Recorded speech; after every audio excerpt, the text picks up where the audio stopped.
Hi, everyone, and welcome back to the Making Milestones podcast. Today, I wanted to talk about something that I've talked about a few times in other podcasts, but I wanted to talk about it in a little bit of a different angle, and that's just kind of reflecting on my past horsemanship and like how I learned how to ride and handle horses growing up, and even in more recent years, and just kind of talk a little bit about that and as well as like how that impacted my social media following and the attention that I got on social media and so on and so forth. But before that, I wanted to do just a quick little bit on Harlow and how she's doing now. For those of you who didn't see the posts on my Instagram and Twitter, she colics pretty badly last week, like end of last week. Like Wednesday night, she started colicking. We had an emergency call, and a vet came out to come see her because she was in quite a lot of pain, and was laying down and up and down a lot, and just very, very uncomfortable, like equine pain face to a T. And just not being herself. She wasn't wanting to eat. She seemed dehydrated, and she was phlegming quite a lot. I wasn't there. Janae was there and called the vet because she was doing the night check. And unfortunately, my vet couldn't come out. They were having a different clinic handle their emergency calls for that day. And so I had to get a different vet out, which wasn't my preference, but she needed to be seen. So they came out and they gave her some Banamine and a little bit of Dorm to help her relax, and then said she should be good for the night and to come like to check her tomorrow and see how she's feeling and if she's past manure again then, because she had a small poop before the vet got there. Anyways, so she was okay for several hours, and then she was in a horrendous pain again in the morning. So I called my vet in the morning and booked an urgent call, and then they came out to see her in the morning, and they tubed her and sedated her, gave her some Banamine, and then I hauled her into the clinic where she stayed all day Thursday and overnight into Friday afternoon, getting fluids and making sure that she's passing manure comfortably, because she had an impaction colic, a pelvic flexure impaction is what they called it. So yeah, she stayed at the vet getting fluids and just making sure everything was okay, and then I got her on Friday. She's doing well now. I brought her home. She was at a new barn that we were going to move all the horses into on May 1st, but we're not doing that now because the colic thing postponed everything, and there's just a couple of other things. So I brought her home so that I could monitor her more closely and keep her on a more fluidy soaked forage diet as we transition her to eating more dry hay. She's still getting like a bunch of soaked cubes and beet pulp and stuff just to get fluid into her. For whatever reason, she was very dehydrated, the vet said, which is interesting because we always soak their food. And like soak it so that it's quite soupy actually, and they get like soaked feed daily. And they also had auto waterers, and we'd made sure that they know how to use them. We'd given them bucketed water as well. So I'm wondering if it has something to do with the water on the different property tasting different or something, and that over the period of several days she was drinking less and less until it became a major problem. Because it's just very weird, because even in the winter when it's cold, she's not really been a bad drinker, even when they don't always have heated water buckets. And yeah, I've never had a colic this badly ever. And I haven't had any colics in a very, very long time. So it was just very weird. So I wanted to bring her back here to watch her because it was just so unusual for her. She's usually a really, really good drinker and never has had this issue before, even when she was like transitioning off the racetrack and off of racing grain. And as far as I know, even at the racetrack, she wasn't like a colicky horse. So yeah, she's home now. She's doing well, and is just kind of continuing to hang out and be chilling, and we're just continuing the refeeding protocol and keeping an eye on her. And yeah, I'm going to keep obviously feeding the soaked grain. Well, not grain. I call it grain out of habit, but it's like soaked forage.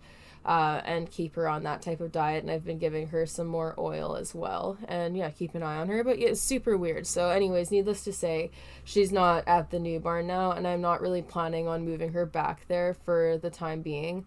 There's just like a few things that happened, and like the deal we made initially wasn't being kept up, and there was like a lot of other stuff being added to our responsibilities for leasing the property that hadn't been discussed prior. So we wanted to postpone it because of that. And then also the stuff with like the horses not drinking, because Percy was also a bit dehydrated as well. Even though he didn't colic, he was dehydrated, which was odd to have both of them be dehydrated like that. And like the waterer was working. We always check their waters daily to make sure they're working. So it's probably just them being picky and not liking the taste of the water. But yeah, so I'm disappointed because I obviously really liked how much grass pasture we were going to have access to. But I'm not comfortable moving forward immediately right now because of what happened with the horses, because I just find it strange.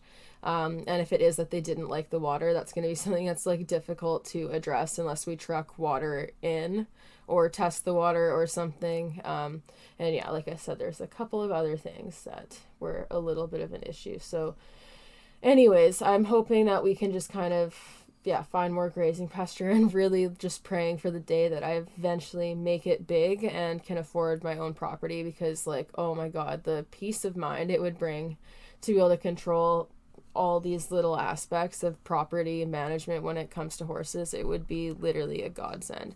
So unfortunately I've been slapped with a large vet bill. The most irritating part of this large vet bill is that the emergency call where she was just administered medication and briefly examined and didn't even have a rectal exam, that only cost $100 less than her staying overnight at my vet's clinic. And getting like round the clock care. So that made me a little bit salty, because I was just like, fuck, shit, God damn it. But like that also speaks for how great my vet is and how affordable they are. And yeah, so I'm appreciative that she's okay too, because obviously both of those things are cheaper than colic surgery, but it's still just like, damn it, when it rains it pours, man. But anyway, she's doing okay. We're just gonna keep watching her and just kind of making sure she seems happy and good, because that was scary. But like, yeah, I'm really happy to see that she's doing okay. She was very, very, very uncomfortable on Thursday morning. It was horrible. I thought we were going to have to take her in to have surgery. I'm really glad that she was able to pass the impaction without that. But yeah, it was scary. So not a fan. Anyways, today's podcast, I wanted to just kind of reflect on my past riding journey and just some common themes that I've kind of gone over, especially like as I've learned more. Like there's stuff that you just kind of look back on and you're like, wow, like these were kind of defining moments of my riding journey without necessarily realizing at the time that they were that. So yeah, there's a lot of little things. I've been looking at like some videos recently. I got some cassette tapes turned onto USB, so I was watching some videos of me riding when I was really young, and showing Arabs, and I was like still doing the little walk trot classes, and I was only like 5 years old, so it was cute, but I was like, wow, that horse that I'm riding is lame. So I was looking at that and just kind of thinking about stuff. And even in recent years, like since social media has been a thing and since I've been posting on social media, like a lot of stuff has changed, and it will continue to change because that's what growth is. But it's just kind of interesting to look back on, because I was thinking about it, and even when I first started out on social media and I was dealing with Milo, and he was like a very difficult horse. So he was like interesting for people to watch progress, because he, first of all, like his body transformation in general, coming from being so emaciated and under conditioned and just like stunted in growth to what he is now, that really interested people. But also like his behavior, because he was difficult, especially off property. He'd get really nervous, and he was like bucky and just very reactive and difficult. And I got so much social media attention over like the bucking videos of him, and just when he's being bad, and just like fails videos in general. Those always seem to get the most amount of attention, and that's like what wowed people the most and what brought the most views and like attention and like reinforcement in a way on social media. And I've noticed that still with like a lot of other people's accounts, and then just even like anything I post, that like the fails videos and videos where horses are not doing the right thing tend to garner a lot more attention than them doing what people want, unless it's something like at an upper level where it's like a really impressive athletic feat. Then in some cases that garners the same amount of attention. But it's interesting because the whole like thrills and spills idea of the horse world seems to wow people the most and bring in the most attention consistently. And this leads people to wanting to like curate their content to being that, because they notice the patterns, and then they go like, when you have like a bad fall or your horse does something scary, you go like, oh yeah, this is going to be great to post on social media. And I'm not saying that like in every case this is bad, because stuff happens. You can't expect perfection when you're working with an entire other species, and it's okay to like laugh at mistakes, but like the degree to which this is taken is what I think is kind of concerning, because it's very reinforcing, and you're basically like encouraged to like laugh at and mock situations even where horses are like in active danger or in like traumatic levels of stress, or where the rider is in active danger. It just causes people to kind of shrug this off and treat it really flippantly, I think, like even in really dangerous situations. Like the amount of videos you can find online of people where they're doing dangerous things with horses, or horses are reacting dangerously, where they're not wearing helmets, or they're contributing to the danger of what they're doing in some way that is unnecessary. There's so many videos like this, and they get a lot of attention. Like the views that I see, like on videos consistently of horses being started too quickly and bronching and having flight responses, those videos consistently get the most likes and views out of a lot of other videos where horses are trained better, they're calmer, they're happier, and it's a better portrayal of how like training and riding should be. The exciting ones where horses are panicking get more views, and like even in the media we see this with like movies and stuff where how horses are portrayed. They're either portrayed as like completely and utterly obedient, like robotic, or like they're freaking out at times, and it's kind of always it's consistently portrayed in movies and shows that horses like need to have like the bucking and like really trying to unload their rider and really say like a hard no to being ridden, rather than like showing any instance of like quiet upbringing of how horses should be trained.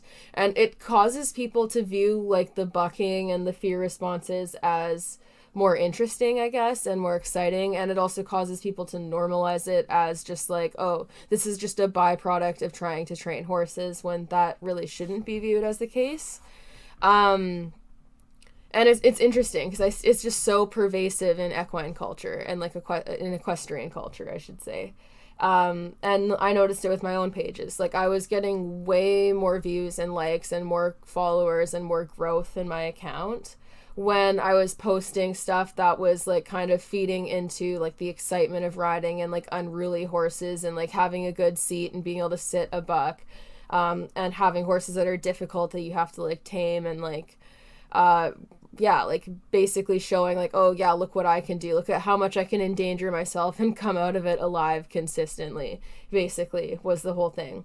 And people ate that shit up, like they loved it. And my social growth at that point was way more than it is now, and I guarantee you if I started doing that again, it would probably get more attention yet again, and it would result in the same thing where your growth goes up. And I've noticed like since I've started discussing welfare more, and since I've slowed things down, and like what I'm doing is slower and more foundational with less tricks and like impressive moments or moments of excitement where things go wrong, I get less views. Like even the views of like where I'm showing transformation videos of horses, and in my mind they're impressive because you can see like biomechanically like the horse's structure has changed, they have better muscle, they've relaxed, like the changes in them are more substantial by far than a lot of other videos I see where they're unruly horses where they're shut down but you can still see high instances of stress.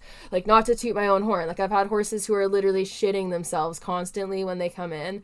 And I'm not saying that all of them are completely stress-free, because life isn't stress-free, but there's a reduction in the level of stress and fear that they feel, which honestly for me is like nice. Like they're realizing they have more autonomy, they're coming into themselves more, and they've relaxed. Even if it's not perfect, they're in a better place than they were when they came into me. But people don't like that as much. They don't like the discussion of welfare. They don't like hearing about how things we've normalized and done for a long time might be problematic and not as good for welfare. They don't like it. They like watching like the tricks, the exciting stuff, horses doing impressive athletic feats, riders being able to control and manage an unruly horse, and stuff like that tends to get way more attention, and then it results in people wanting to produce that type of content because it's what gets watched the most, despite the fact that I think consuming large quantities of this content and having it so normalized, I think contributes to people viewing the horse as like an adversary and as like an animal that you kind of need to conquer to get it to behave, and that you just need to like ride them through all of these problematic moments, and like having danger be normalized and even something that you can like gloat about how much danger you've been put in, and like situations where your horse really could have injured itself or you, using that as kind of like a flex. It's very common in the horse world, and I don't think it would get to the extent it has if people weren't constantly rewarding that online and promoting those videos the most. Because if we normalized the idea of good horsemanship more and promoted that more, and had those videos get more views, it would show people practices that would help them and would help improve their relationship with their horse and would help improve their ability to train horses and understand them.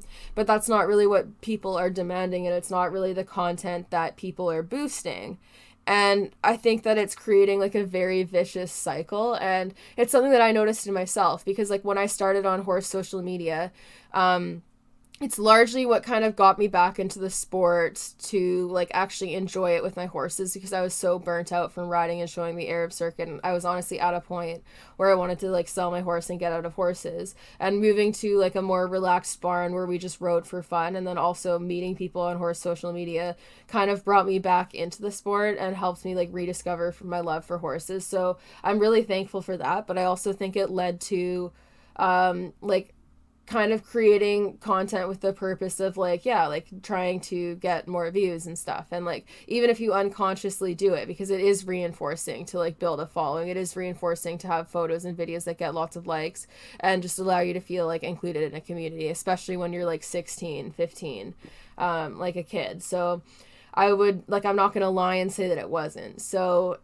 I think that, yeah, and like that was kind of how I built like my image as like a social media person, is like, oh yeah, like I have this crazy chestnut horse and I can ride his bucks well, and like I don't fall off, and like I'm brave, and like look at how well I can sit, and how like, yeah, like look at what I can do basically. And it got me a lot of attention, and it like a lot of the videos of Milo are like my top viewing videos, and I think part of that is due to his transformation and like his story in general, because like, not to take away from how like I used advancing his training too quickly or like his stress level to get views, but like his condition and like the horse he's developed into is impressive from the standpoint of like even our vet at the time and like myself, we never thought it possible for him to catch up in growth that well. So I think that part sucked people in as well, but also like largely his behavior and like how difficult he was. And yeah, like I capitalized a lot off of him being a difficult horse, especially with like how fresh he would be. Like initially he was in like a less than ideal situation where he was paddocked individually, and the paddocks were large enough for him to run around in, but he wasn't on group turnout all of the time. And there was like a lot of situations in his management that left a lot to be desired. And being an already busy brained horse who is like a more up and like excitable horse, taking away his ability to self-entertain and have fun and enjoy himself in turnout resulted in a lot of reactivity that would show itself like either when he was being led and handled in hand or when he was eventually under saddle.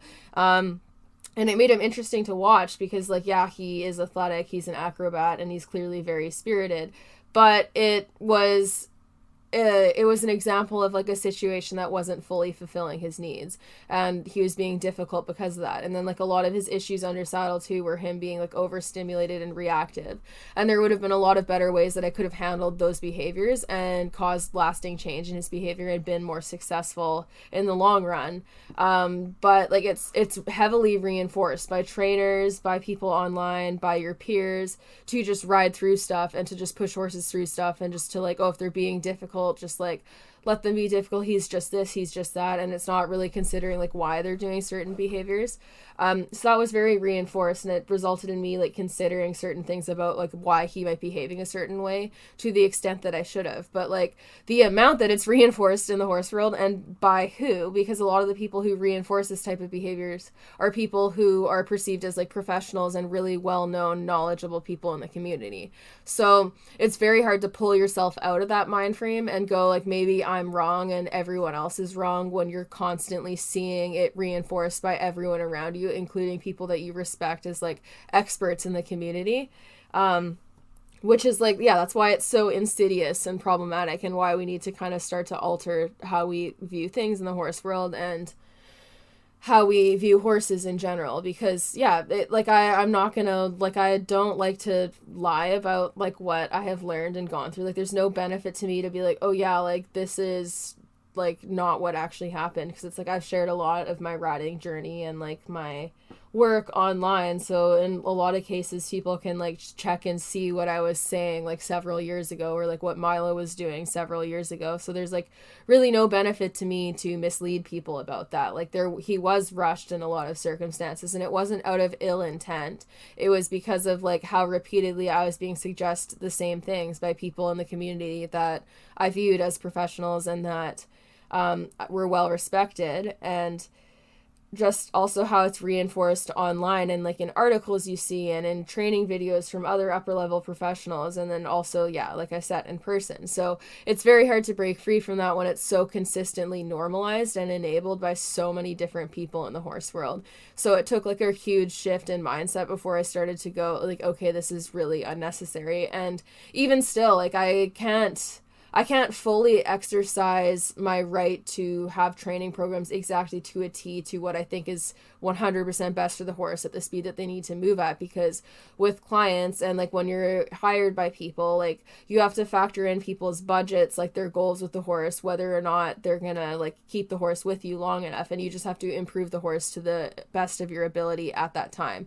And this isn't to say that I would ride like lame horses and work them through that knowing that they're lame. Like I would tell their owners to look into vet stuff first, but when all that stuff's ruled out, you're on the timeline that is given to you by the client, and you can't force them to continue paying you past the point that they're willing to. So you just have to do the best to help the horse in the situation that you're given. And that's like a reality of being in the horse world that I don't think enough people talk about, is even once you start your own business, you can have ideas that of like how you think things can go. You can express those ideas to clients, but ultimately you are on their timeline because they are the customer. And like you don't have to rush things to a dangerous point, but like also you have to consider like at any point this horse could be pulled out of your training program whenever the client sees fit.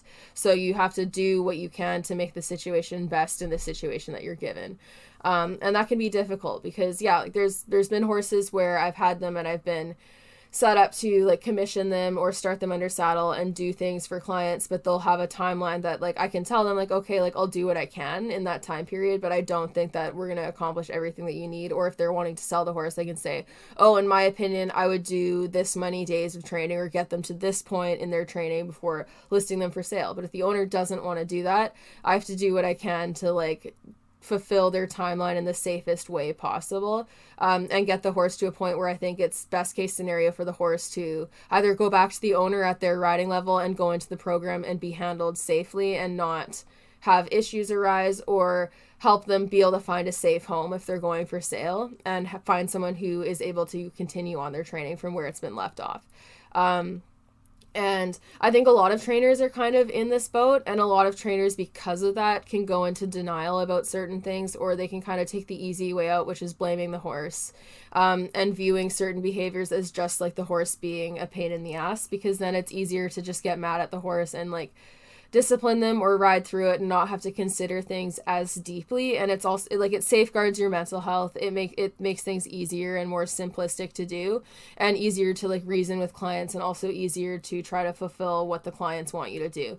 But it also misses the mark on considering why horses do a lot of things, and for horses that aren't as easy to solve and who aren't as willing to like mask their behaviors or deal with high levels of stress or deal with situations where they may be in pain or confused or emotionally frustrated, or their management isn't good and the training program's not factoring that in. Horses like that can become dangerous if all the other regular tactics do not work, and then those are the horses that kind of fall through the cracks and end up at auctions or end up with really rough trainers that are for like problem horses that are ruled as dangerous, and they're viewing them as their adversary and like as a bad horse rather than a horse that has been misunderstood and needs a lot of factors addressed to find out why they have gotten to the point that they have.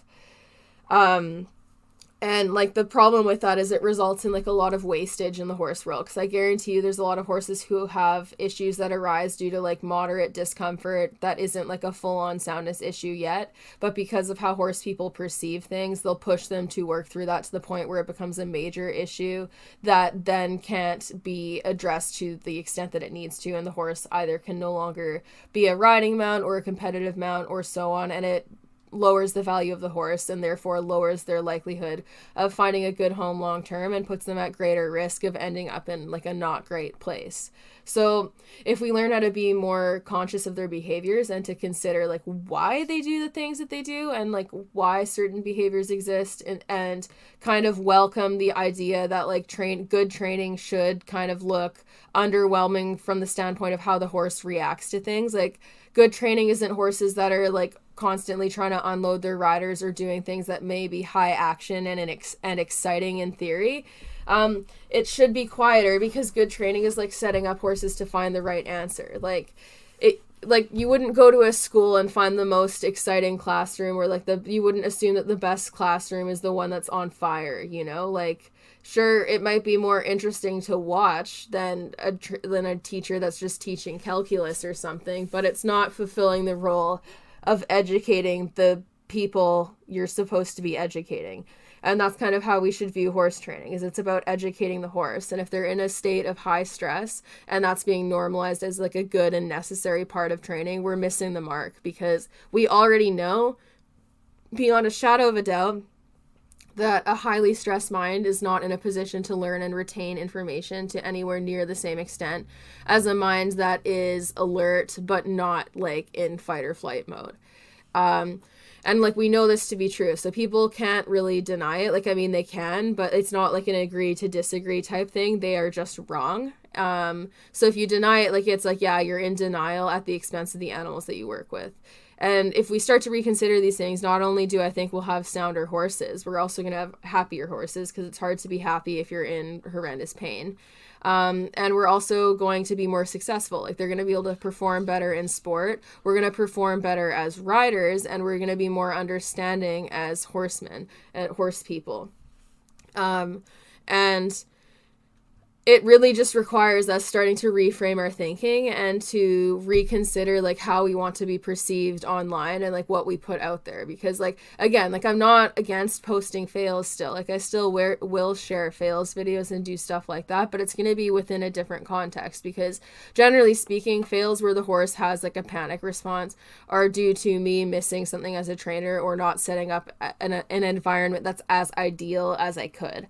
And I can recognize that. So it's within a different context. Like I try to avoid the number of fails that I have, as should everybody. And I also don't, like I have a way harder time laughing at and being lighthearted about instances where the horse is in imminent danger, because there's a lot of fails videos that get posted where the horse or rider is like really dangerous. Like where they're crashing through fences or having like rotational falls and stuff like that. Like stuff like that's not funny, and I don't like how glorified it is in the horse world. So I don't like to contribute to stuff like that. But like fails need to be viewed within the context of like, yeah, these are instances where I have fucked up as a trainer.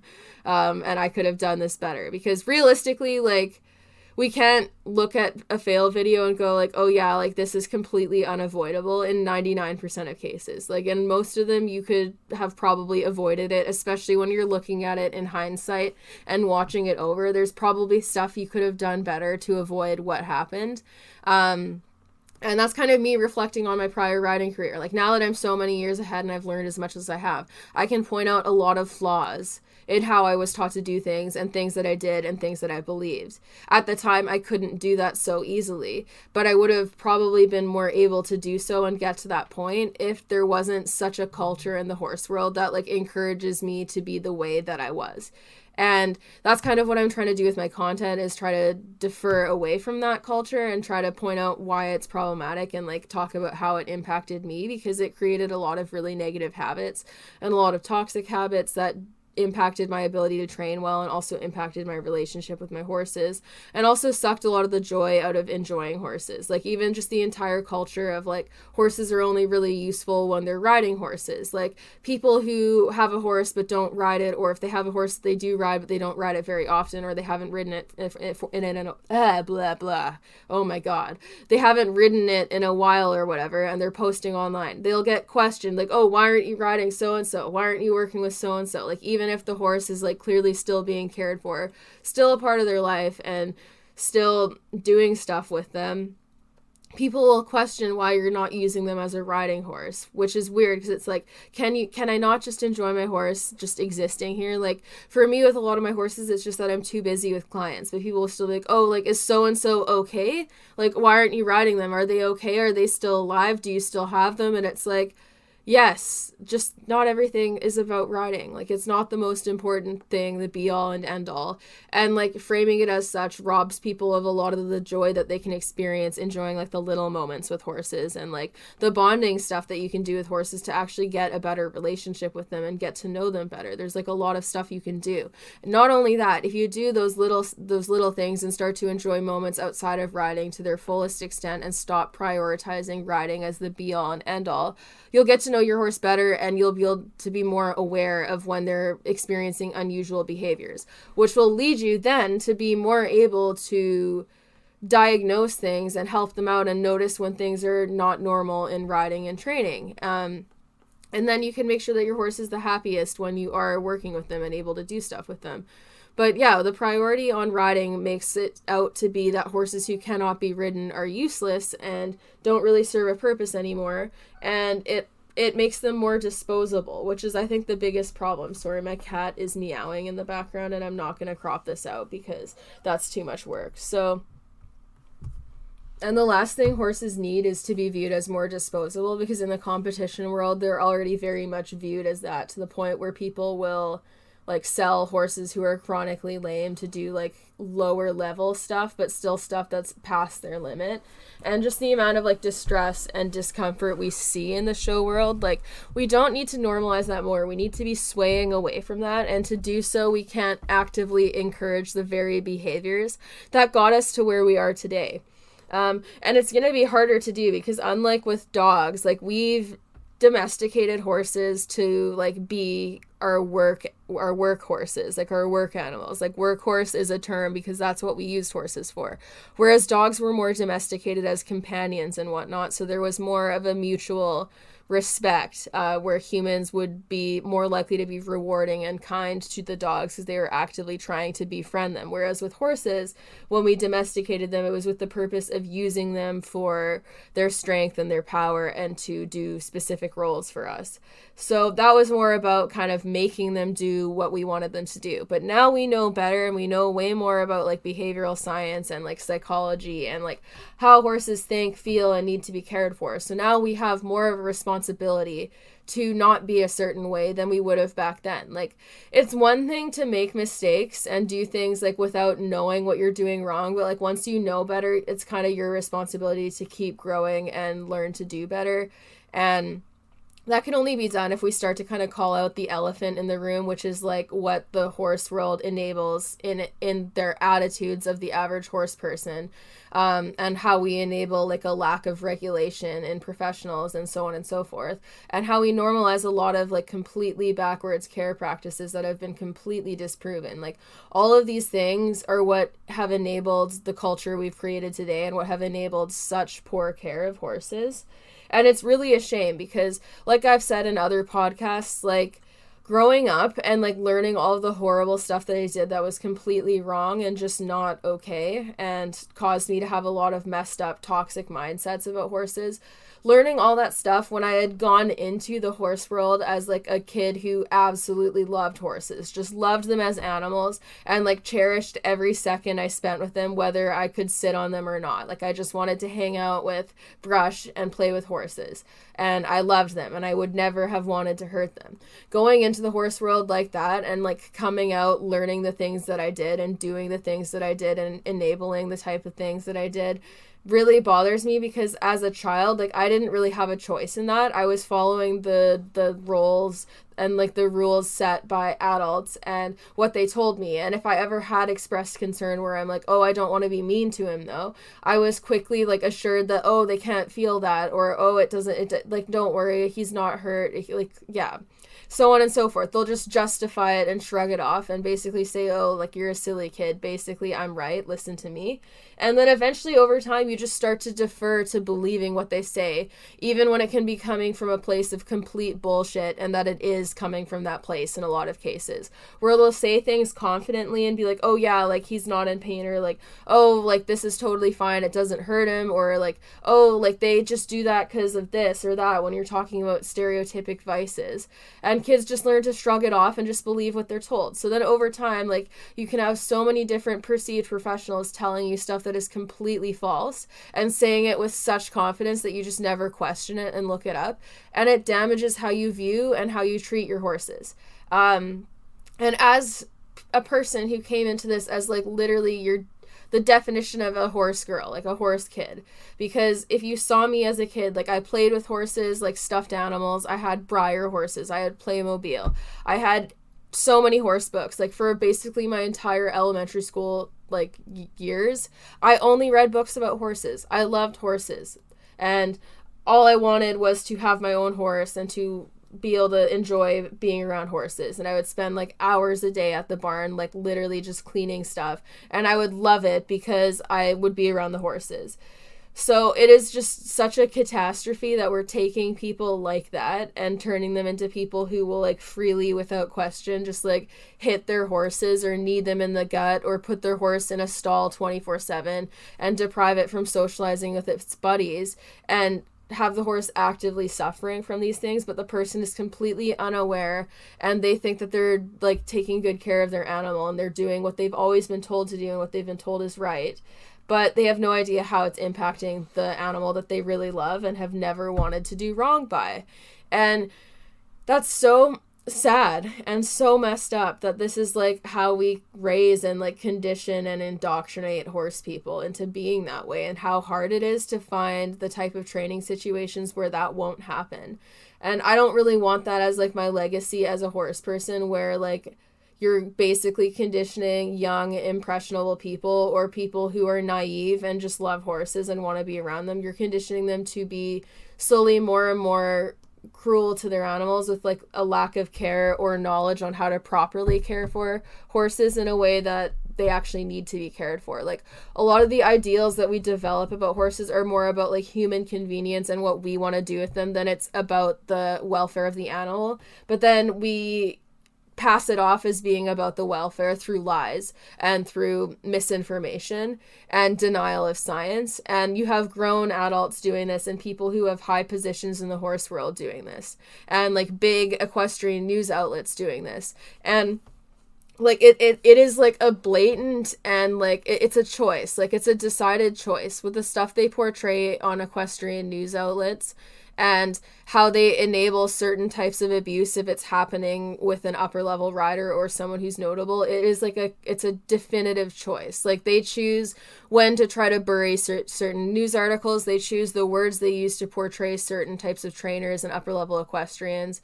They choose the sources they use. Like, the greatest example I can think of this is like with the Danny Waldman situation, where she posts a day in the life video where she shows that her horses do not get turnout, and then she replies to comments and says straight up that she cannot risk them getting injured in turnout, and that they get hand grazed, and that they get enough exercise to make up for the lack of turnout, and that it's not a welfare issue, and that they're just like expensive horses. Does so publicly, is documented doing so, and then manages to get an interview with one of the major equestrian publications, The Horse and Hound, that paints her in an entirely favorable manner and just kind of makes it out to be that it's not a welfare issue for horses to not be turnout or have socialization. And kind of, like, I don't know, it took a bit of like a classist tone where it's like, oh, these are elite competition animals, like not like the average horse, people don't understand. And then with the amount of backlash they received, they then edited the article after the fact with a note from the World Horse Welfare Organization, something like that it's called, from like the chief executive of that. saying that like it is definitively a welfare issue and that horses need turnout and that it's not something that like comes without detriments to their welfare.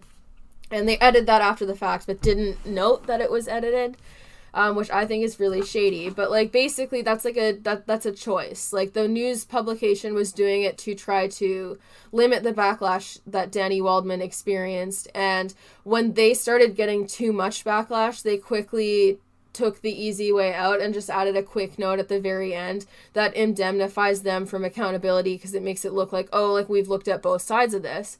But it was just like a quick spur of the moment trying to save their own asses type thing. And we see this a lot because like with the Mark Todd cases too, there is a lot of articles that came out in favor of him. There's a whole ass petition that was defending his actions in that video, despite the fact that he didn't even defend them himself. And the reason why this happens for these types of people is because they're notable in the community. You bet your ass that if you took a video of like the average amateur rider or junior rider that no one knows doing the exact same thing he did and posted it everywhere, they would not get anywhere near the same support that he would. They would have the same people that would defend Mark Todd then trashing them because they are not Mark Todd, and they would assume that because of that the person cannot have an educated stance on whether or not it was a good choice to hit a horse with a branch in that circumstance. But people will freely believe upper level riders have their horse's best interests at heart and can make decisions that account for welfare and result in the horse's safety and not being abused simply because of who they are. Because we consistently hold that up in media and we put them on a pedestal that basically lets them get away with a whole lot of other stuff that the average horse person couldn't. And it's all part of this culture that like puts way too much value in the hands of upper level horse people and like judges and people who in reality like all their knowledge is solely about the sport. It is not about the animal or the welfare of the animal. It's about how to get the animal to do things that make them make them successful in a certain sport, none of which are directly correlated with good welfare practice. So someone being a good rider or a good judge or someone who is notable in the community as a sport person, like as a coach or something, all that means is that they've had success in preparing horses for sport and winning ribbons. All like you can do that completely while depriving your horse of basic needs, and even while riding lame horses, because if you pump them full of enough drugs you can mask lameness. So their success at a certain level and their ability to churn out nice horses and riders doesn't indicate success of good welfare. It just means that they're good at the sport and they're knowledgeable of how to win and be notable in the sport. And what we need to view that with is that that's never directly correlated with welfare. Some people are good in the sport and have good welfare for their horses, but they don't have a correlation because currently with how we run the show world and how things are judged, you don't have to treat your horses well in order to get famous and be beloved by everyone in the community, because it's not valued enough. And the regulations of shows also do not demand that. And the general social license with how people perceive you also does not demand that, because it's still way too acceptable to do things that we know really damage horses' happiness and health.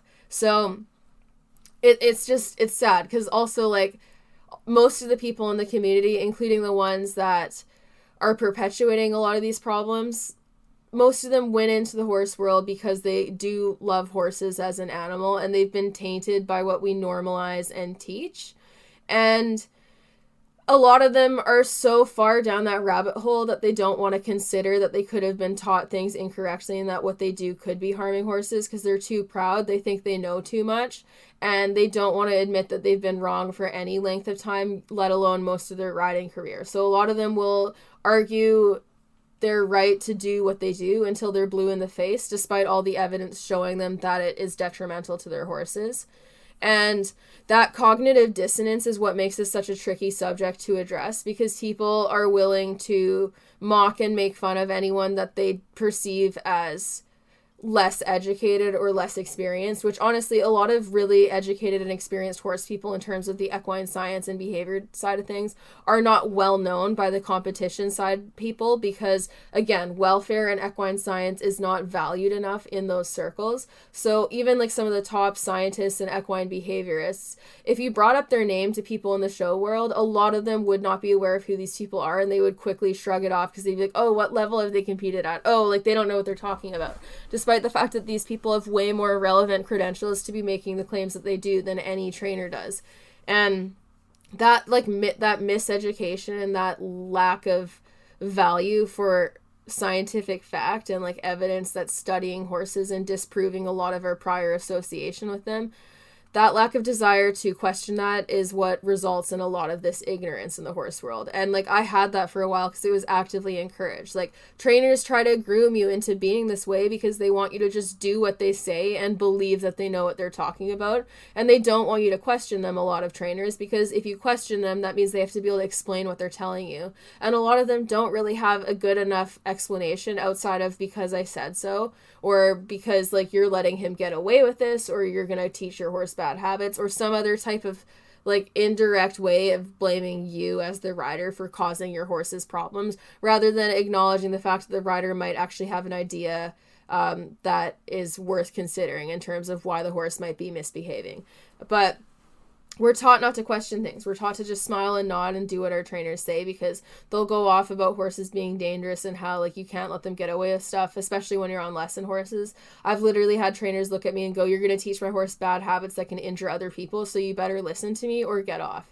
And when that's what you're faced with, you very quickly learn to like gag yourself and shut up and just assume that you don't know anything. And it's like an excellent tactic for getting control over the people that you teach, because it basically renders anything they ask or question completely like not listened to and completely just shrugged off and like, oh, you don't know what you're talking about. So nothing you say matters. You're always viewed as not being educated or knowledgeable enough to question things, and you're not having things explained well enough to you to understand them. So you're so dependent on your trainers every instruction, because they're not really giving you skills to be self-sufficient or problem solve on your own, because it's all about, oh, just listen to me, do this, do that, blame the horse for this or that.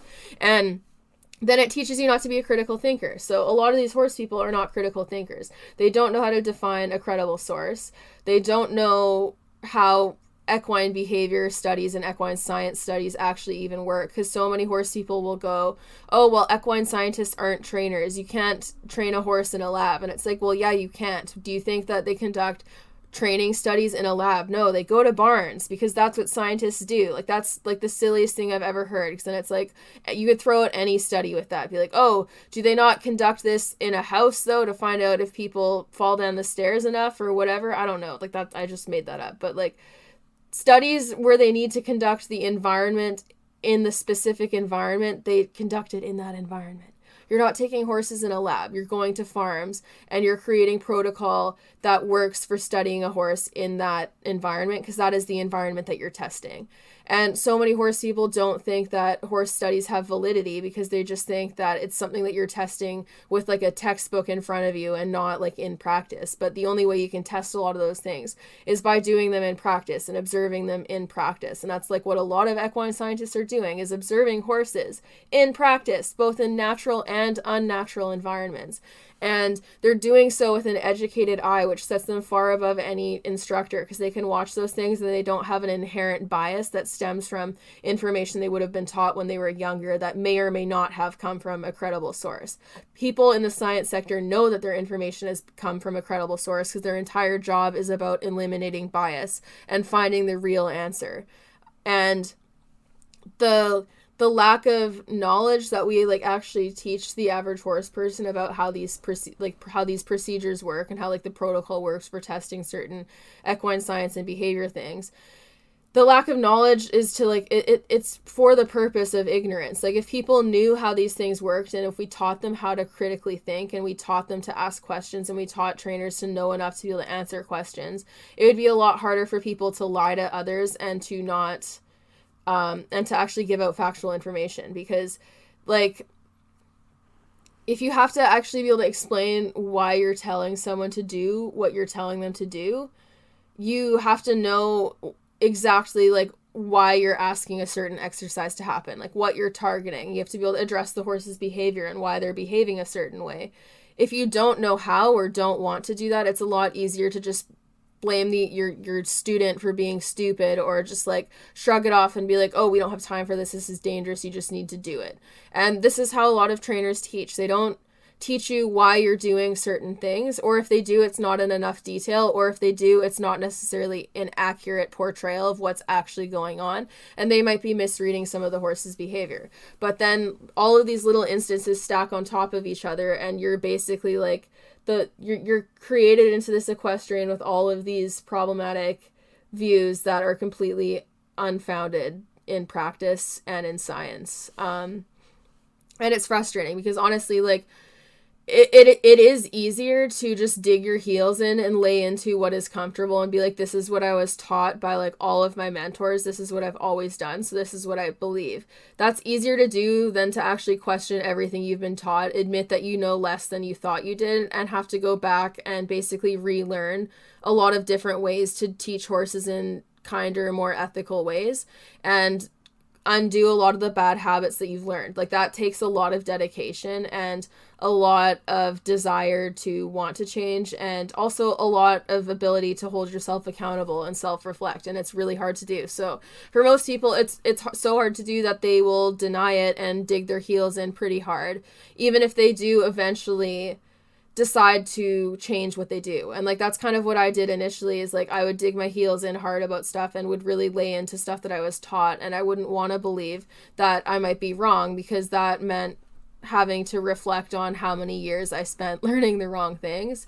And that was easier to do at the time. But like, as I've learned more, I've learned how much it actually helps me in practice, and how I'm more able to help different types of horses in ways that I would have not been able to do before. And I can keep myself safer, and I can keep my horses happier, and I'm more conscious of how they feel now.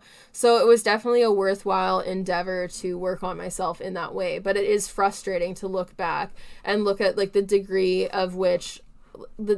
to which I was misled, and how many bad habits came out of that, because it's hard to look back at that and not consider how far ahead you would be now if you had better influences, and also how things would have been different with the horses that you encountered in your lifetime if you had learned how to do things better, faster.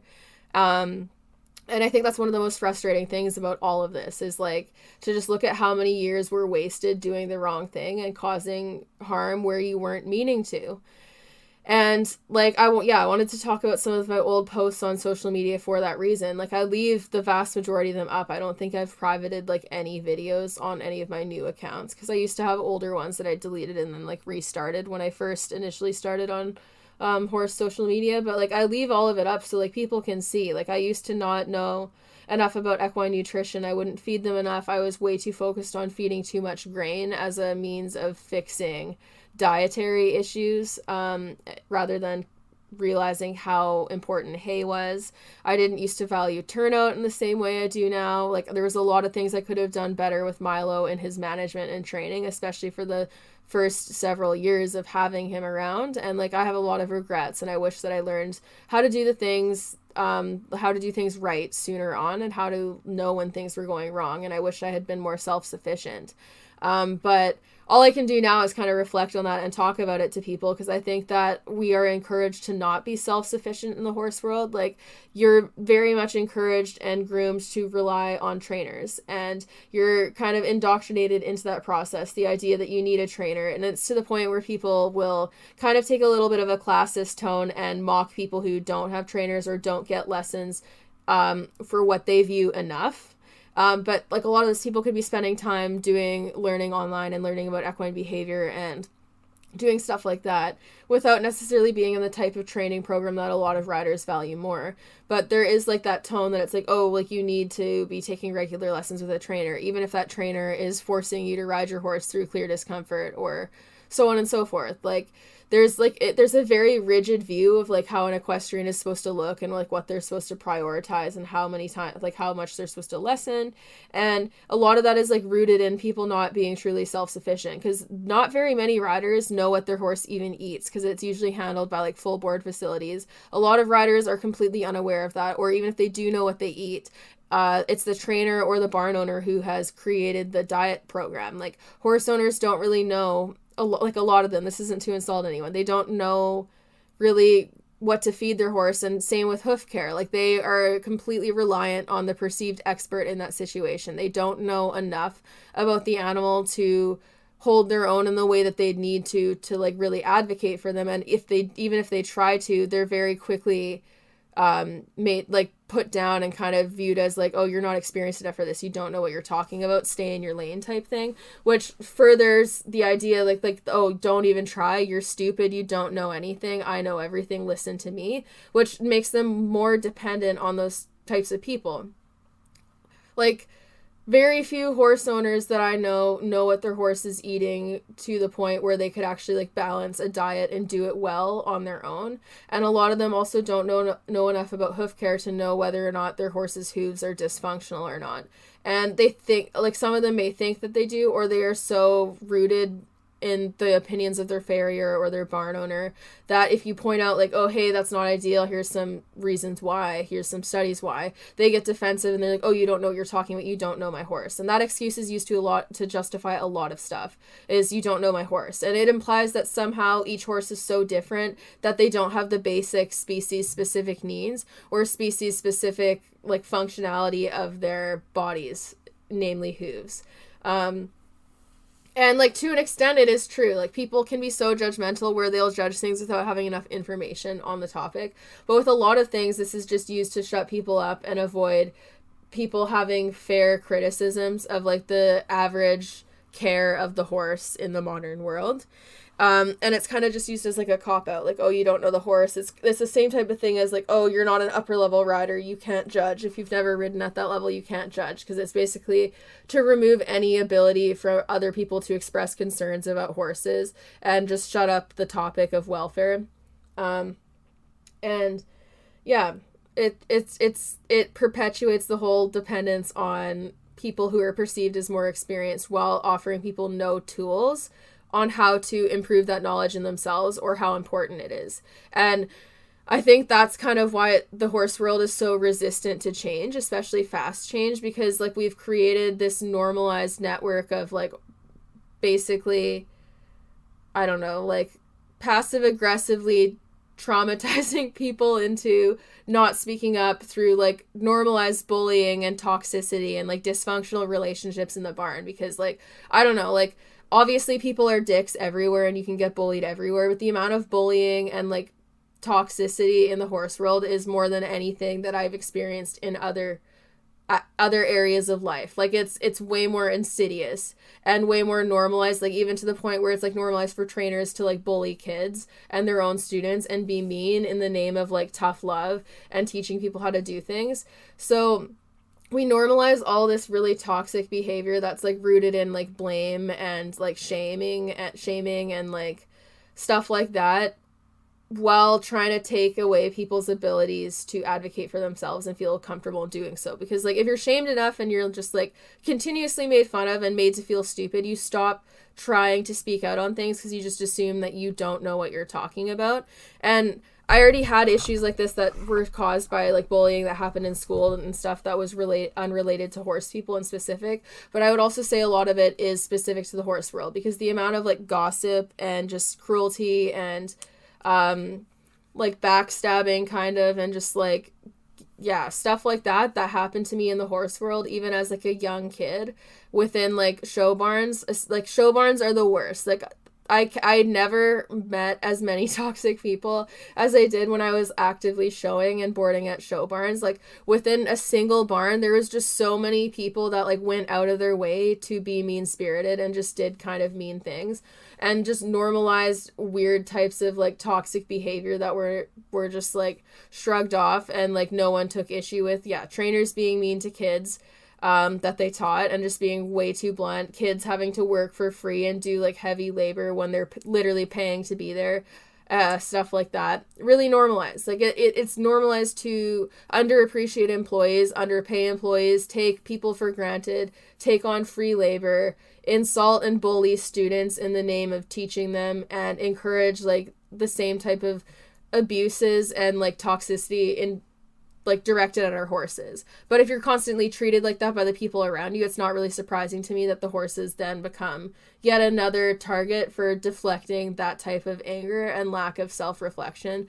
And then also, of course, in the show world, we have all the issues with like body shaming and racism and different types of bigotry that is normalized. And also it's just very classist and elitist. So until we start calling out this type of behavior, I don't think we can really like remedy the horse world, because it requires like basically all horse people to kind of send themselves to therapy and start to really reevaluate their thinking practices and like how they justify things in the horse world, and like what they may have learned and what contributed to how they learned those things. Because I don't know, it's always like mind-blowing to me to look back at like the stuff that was normalized to me on a daily basis by literal adults.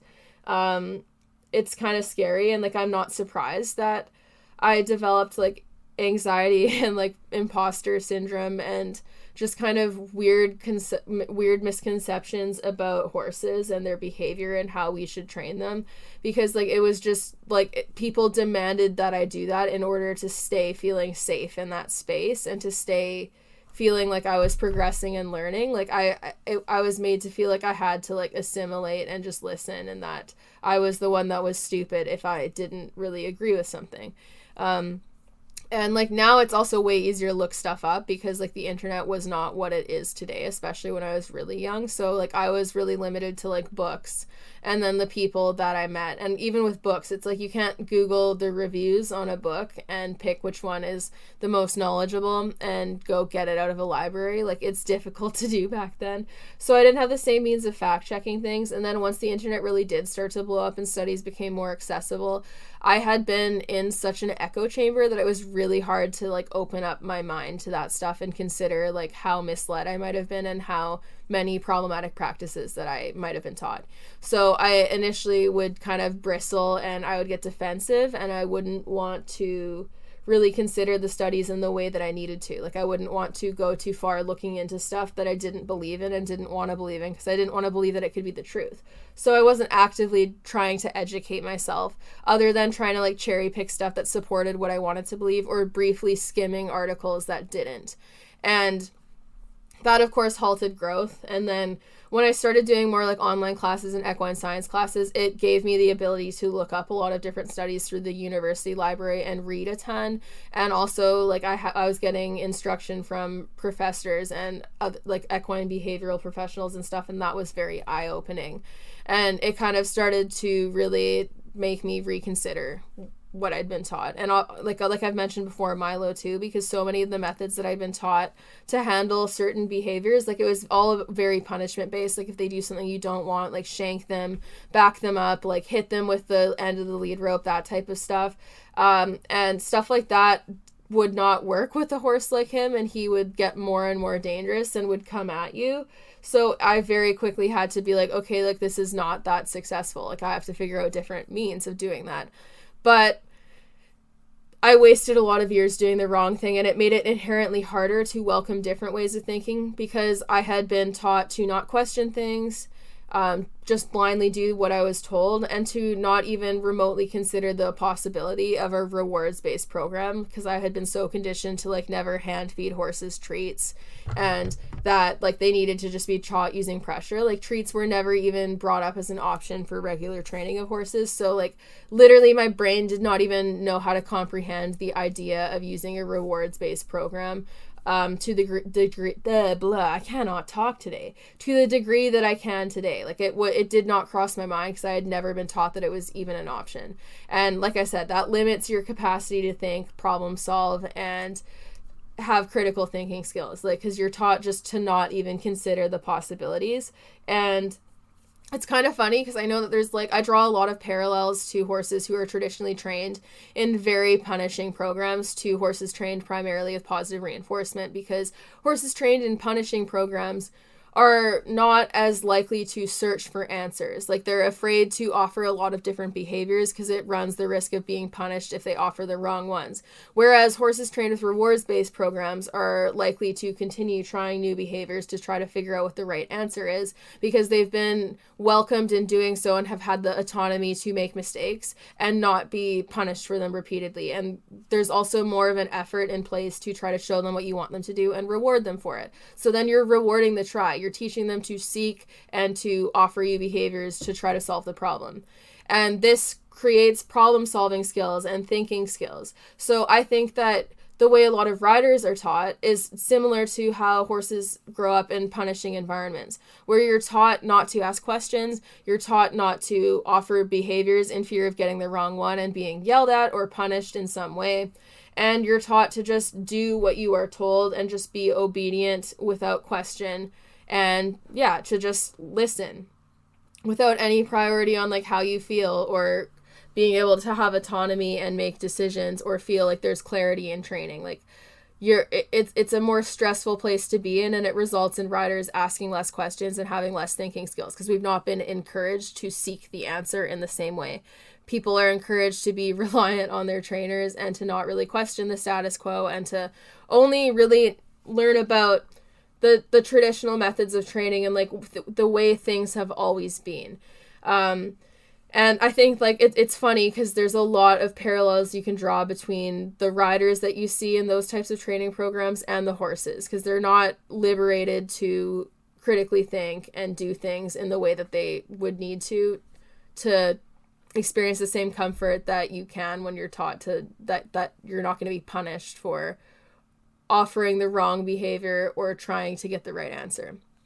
And trainers that allow their students to ask questions and who take the time to explain things are facilitating the right kind of behaviors because you're opening dialogue and conversation. You're letting your students ask questions, ask for clarification, and you're giving them a safe place to do so. You're not teaching them that they're going to get ridiculed or embarrassed for making what could be viewed as a stupid question, or just get like an answer that makes them feel bad where the trainer kind of cuts them off and is short with them or makes them feel like they shouldn't ask a question. Trainers that open the dialogue and want their students to learn and understand why they do things the way they do are creating students that will ask questions and are always thinking about like, okay, why is this happening a certain way? Why is the horse behaving like this? Why do we use this equipment? Why do we use that one? Because they want to know the answer and they want like a clear answer. They want the full description. They want to know enough to like make critically thought out decisions, and to do that you need to ask questions in a variety of different scenarios and feel comfortable doing so.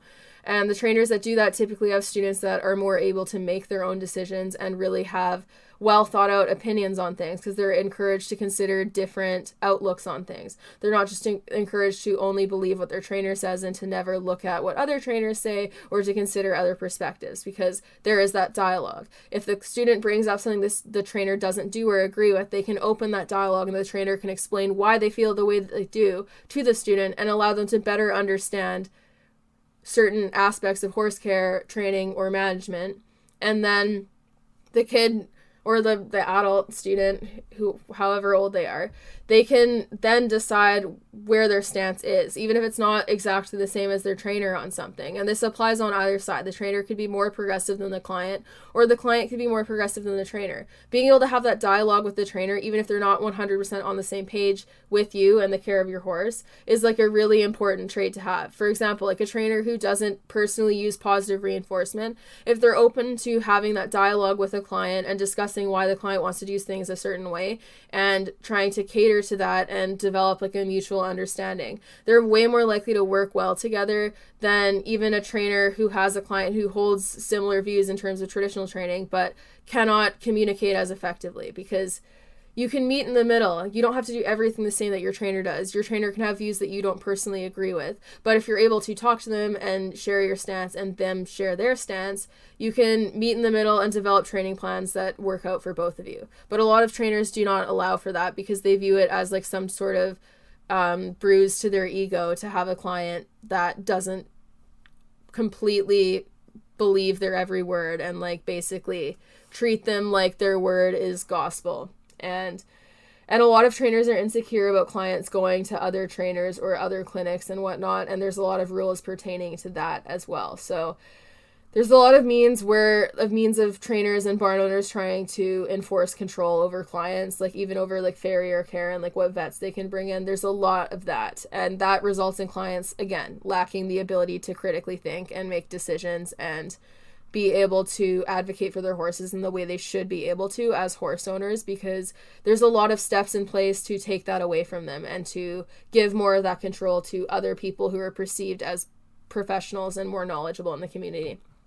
But escaping from that is a journey, and it takes a lot of self-reflection and growth. Like, my social media has changed a lot, but like I think that the mindset that helped continue a lot of my problematic stances in horse care, that mindset still very much exists, and it's still very rewarded and very, very normalized. So I think that people just need to kind of reconsider how we view things, and we need to start to shift our mindset a little bit and open that dialogue and consider like how we want to be portrayed to non-horse people, but also how we want to have the horse world exist, and how we want horse people to be treated within the horse world, and how we want horses to be treated. Because even within people, there's a lot of behavior that is super toxic that we normalize and enable because we allow people to behave that way, and we're just like, oh, that's just how the horse world is. Horse people are blunt, ha ha ha.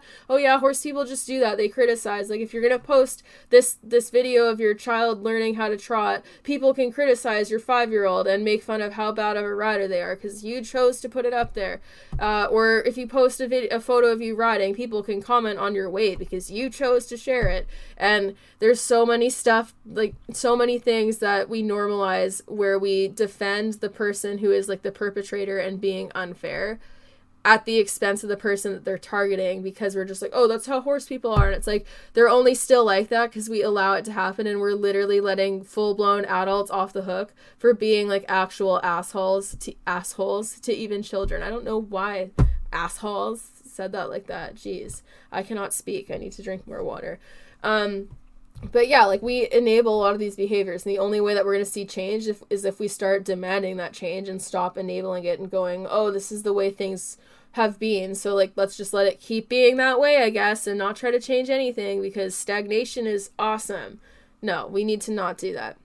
And like, I hope that talking about like my prior stuff is a good way of doing that, because it's like, it's not a weakness to be able to look back and admit where you made mistakes, and admit to or discuss what you think may have contributed to you making those mistakes, because that can help other people to not make those same mistakes. And being able to hold yourself accountable and look back on where you went wrong, or like the role models that could have helped lead you astray, it's cathartic in a way, because first of all, there's less shame associated with it, because you're just acknowledging the fact that like, yes, I didn't know as much then and I made some mistakes, but I'm actively trying to learn and grow, which takes power away from people who could look back on stuff and try to use it against you, or even look at current stuff and try to use it against you. If you're actively trying to learn and grow and better yourself as a human being and a rider, the mistakes that you make are part of that journey, and like, no one is perfect, everyone makes mistakes. So it's not really anything to be ashamed of. And being able to look back and go look at where you went wrong and want to learn and grow from that and do better because of that is actually a strength rather than a weakness. People who are too proud to admit when they ever went wrong, or where they may have been misled, or where they might have done things in a way that's not perfect, people who are too proud to do that aren't actively growing and working on themselves, and that's a lot more embarrassing than trying to improve and grow as you learn. Like, the horse people who dig their heels in and want to go into their elderly years just yelling about things that have been disproven and have been strongly linked to welfare deficit, and justify their reason to continue being able to do that until they're blue in the face, they've already lost, because they value their ego more than the well-being of the horses that most of them will claim that they care about. So people like that, like, you don't want to end up like that. You don't want to wait until you're like basically retiring from horses to have to start considering how you may have handled them. Because when you have a lot of time on your hands to read stuff online, or where you might come across stuff or start thinking about things more critically when you're away from the barn, you're going to feel a lot more guilty if you don't have the means of trying to affect change where you can. So like, don't wait too long. Like, but again, like, don't wait too long in being in denial, but also realize that it's better to change and acknowledge where you went wrong than it is to never do that. So at any point, if you can stop for a second and just go like, okay, like, there are some things that there's some biases that I held about horses, or some things that I've done to horses that were not fair, and I regret that deeply.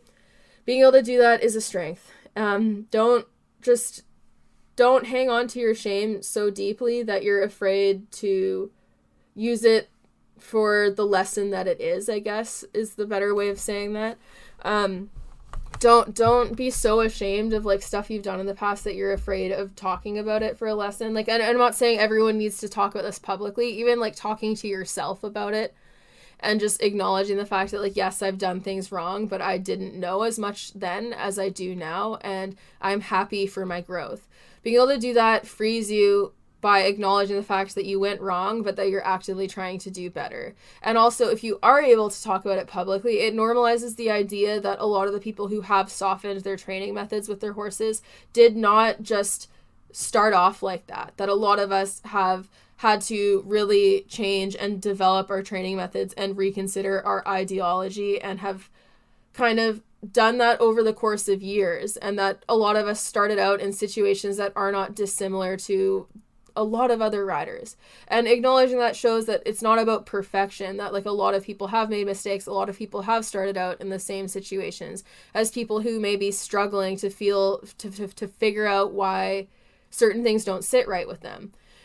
Showing people that even those who are more welfare focused now and who share like a lot of the stuff that can make people feel defensive and reactionary, showing the average rider that those very people could have started out just like them, or in some cases even worse in terms of the practices that they normalized and did, shows the capacity for growth and shows the imperfection of people.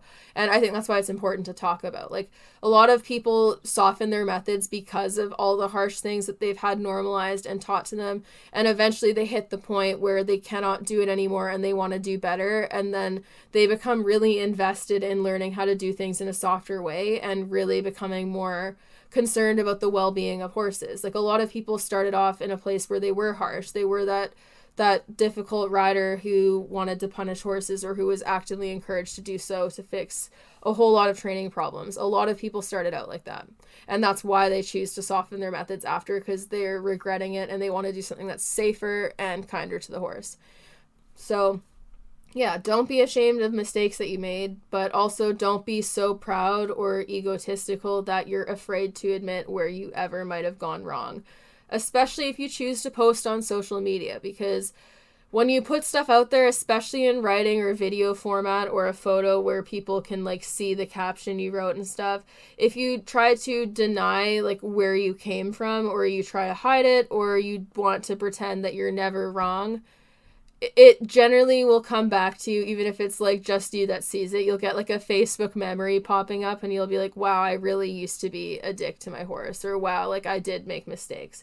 So don't try to play the role of being perfect and never making mistakes and always being the person who does what's best for your horse. Because honestly speaking, like even the best of horse owners at some point in their career as a horse person, even if it's not an overly severe decision, like at some point every horse owner out there has probably made a selfish decision that has impacted their horse. Even if it's out of just necessity because of how the world works or how boarding stables work and so on and so forth. Every horse owner has at some point probably made a decision that, or a mistake that resulted in something that impacted their horse, even if just a little. Everyone has done that. It's hard to be perfect. You can't even be perfect to other humans in your life, despite the fact that we can like literally communicate with them and have them understand it past the point of horses being able to understand us.